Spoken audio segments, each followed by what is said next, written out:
Got a package in here from Chicago Knife Works. I'm going to open this up with the Spyderco Wharncliffe Delica with a K390 blade. Let's see what we got.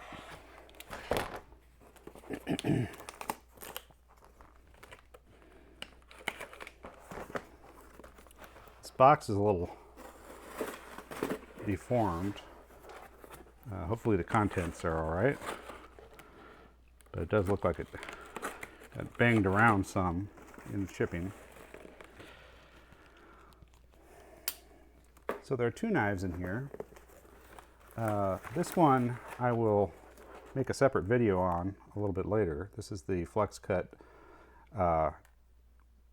carving jack, pocket jack 2.0. And that is a whittling knife. I'll do a separate video about that at a later time. Mainly today I wanted to share with you the other item in this box.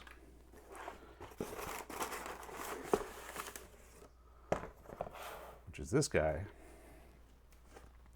It's a different Spyderco box. We're used to the predominantly red boxes with sort of shiny tagboard. This is from the Murray Carter collection. This is the Gyuto.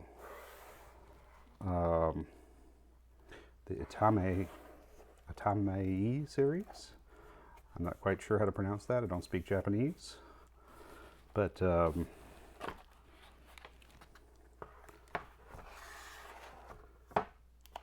here we go.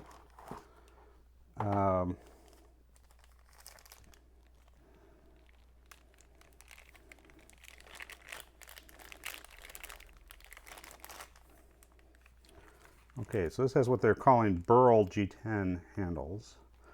These are G10. They look like wood. They look like figured wood, but it is a black and brown G10 with this pattern swirled into it. It's pretty comfortable handle. In a pinch grip, should be fine. And this is the largest of the knives in this Murray Carter series of kitchenware from Spyderco. Let's take off the blade guard. If I can figure out how to do that safely. Okay. So we've got a laminate line visible on this blade. Let's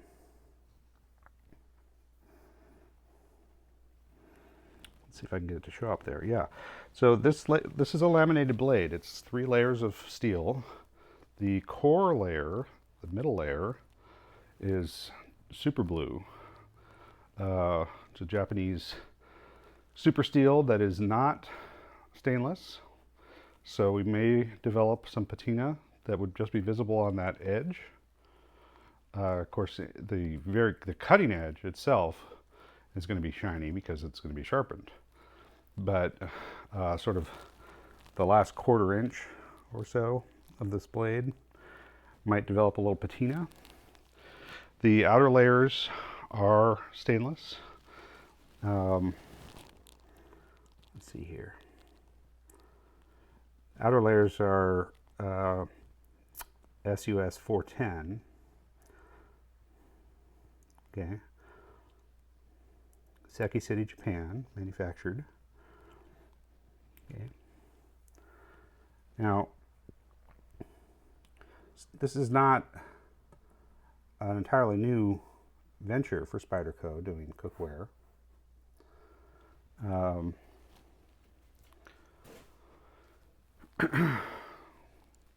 I have some other Spyderco knives for the kitchen.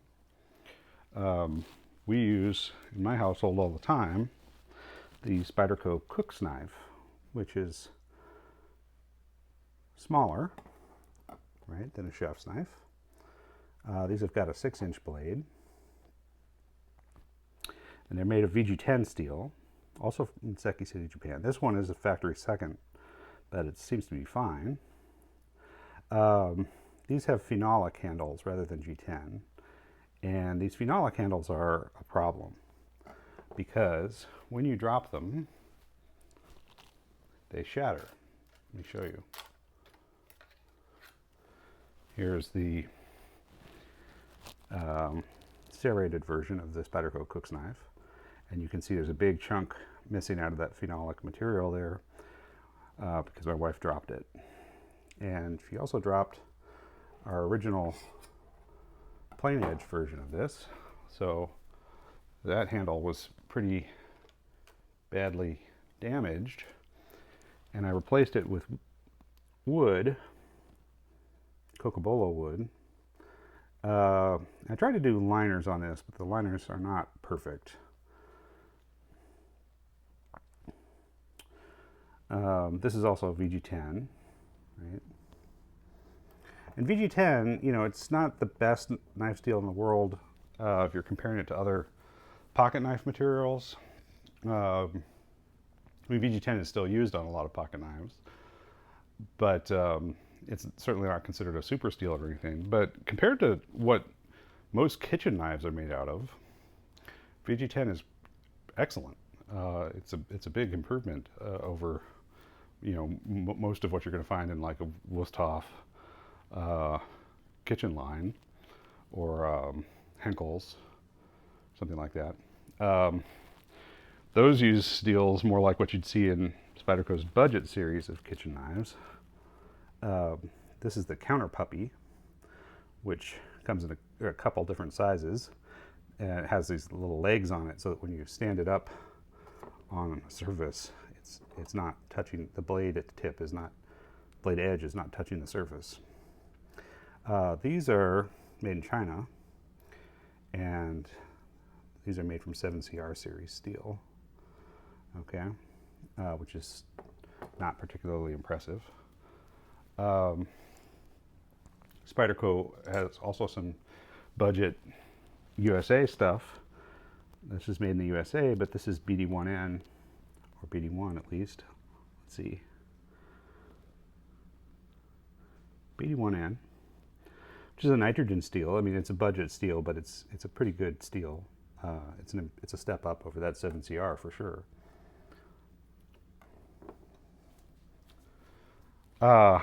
So, yeah, I think this should be a very good chef's knife.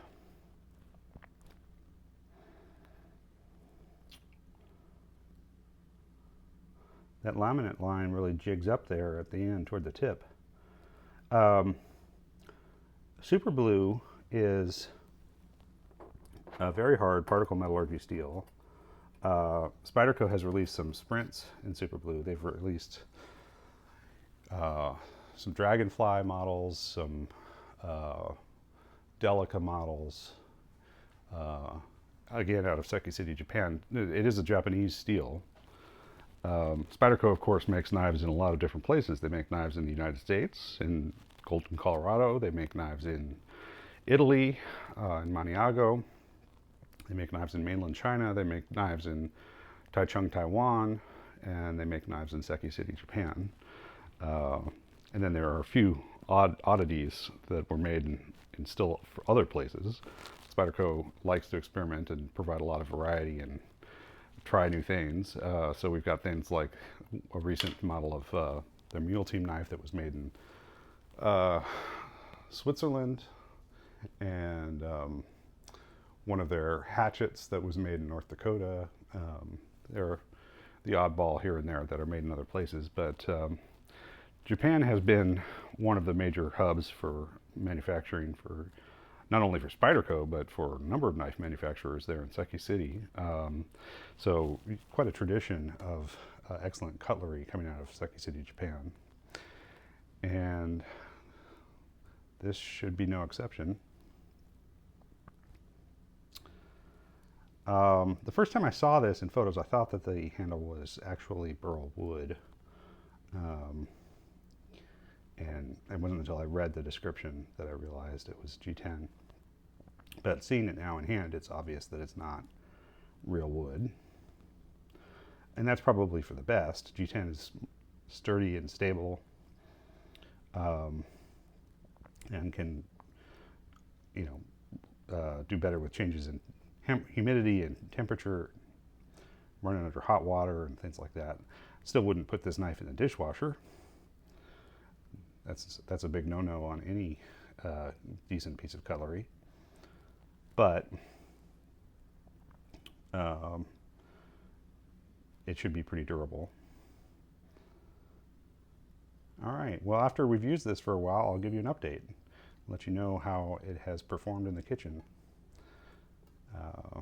But for now, it's just an unboxing and a first look at this excellent, seemingly excellent, hopefully excellent, chef's knife from Spyderco.